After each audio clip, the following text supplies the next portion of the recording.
Confuse हो गए थे बहुत। ये 4 स्टेप में हल होता है, बहुत छोटा है इसका गुणनखंड, बहुत सरल सा है। टाइम कम है इसलिए मैं जल्दी बता देता हूँ। चलिए, इसमें करना क्या है, ये दोनों स्टेप में क्या करना है, कॉमन लेंगे तो गुणनखंड आ जाएगा। जैसे आप वर्ग समीकरण पढ़े थे, उसमें भी जो शुरुआती प्रश्नावली है उसमें इस प्रकार के प्रश्न है, बहुत छोटा छोटा, तो उसी में से है ये। तो इसमें कॉमन लें, कॉमन लें क्या हो जाएगा, कास थीटा इस पद में भी है, कास थीटा इसमें भी है, ये हो जाएगा कास थीटा कॉमन लेंगे। कास थीटा कॉमन लेंगे तो यहाँ क्या बचेगा, 2 बचेगा, और यहाँ क्या बचेगा, कास थीटा बचेगा, है ना, इस प्रकार से। या उसके बाद आ जाओ, ऋण आ गया, ये कास थीटा कॉमन निकल गया तो वर्गमूल 3 बच गया बराबर 0। गुणनखंड आ गया, एक स्टेप में गुणनखंड आ गया। हाँ, इतना मुझे सिंपल सा प्रश्न था। अब ये दो गुणनखंडों का गुणनफल शून्य है, तो या तो कास थीटा बराबर शून्य, तो क्या हो जाएगा, कास थीटा बराबर कास 90 का मान शून्य होता है, तो थीटा बराबर 90। या ये दो गुणनखंडों का गुणनफल शून्य है, या तो ये गुणनखंड शून्य होगा या ये वाला शून्य होगा। 2 कास थीटा ऋण वर्गमूल 3 बराबर शून्य। हाँ, तो क्या हो जाएगा, 2 कास थीटा बराबर 2 कास थीटा बराबर वर्गमूल 3, तो कास थीटा बराबर √3/2, 3/2, कास थीटा बराबर कितना हो जाएगा, 30 अंश,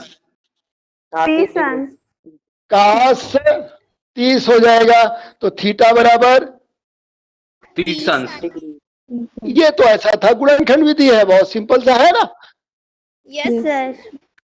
और इसके बहुत से लोगों ने समर्थता जाहिर किया, सर ये समझ में नहीं आ रहा क्या करना है ऐसा। तो कुछ चीजें हैं हमको समझ में नहीं आता, बहुत कठिन लगता है। तो ये देखो बहुत सरल सा है। और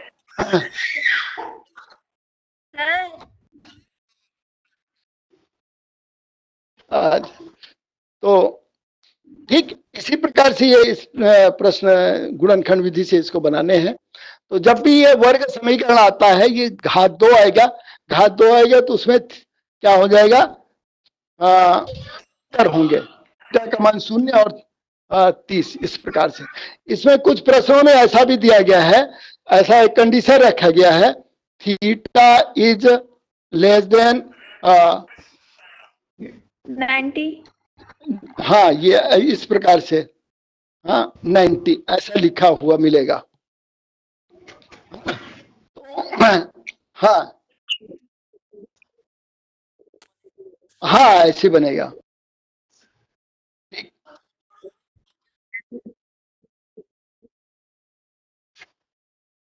हाँ बिल्कुल ऐसे ही बनाना है, वैसे ऐसे बनाना है। मैं तो ये बताने के लिए आपको अलग तरीके से इसलिए हल किया था कि देखो हमारे इस गणित में एक प्रश्न को हम कई तरीके से हल किए थे। देखो कल इसी को बताया था, तो आपको कास थीटा को भाग दे के बताया था, एक तरीका हो गया। दूसरा फिर इसको बताया था, वर्ग समीकरण निकाल कर बताया था सूत्र विधि द्वारा, है ना, दूसरा हो गया। ये तीसरा तरीका हो गया, हमने उसको गुणनखंड विधि से बना दिया। तो ये प्रश्न वही 3 प्रकार से इसको हल कर दिया, है ना। अब ये तो हल करेंगे तो हम इसे किसी को भी बना सकते हैं। हाँ बिल्कुल, किसी भी तरीके से बना सकते हो। आपका अगर उत्तर सही होना चाहिए, सूत्र सही होना चाहिए, आप कैसे भी बनाओ सही होगा, उसके लिए चिंता मत करना कि हमने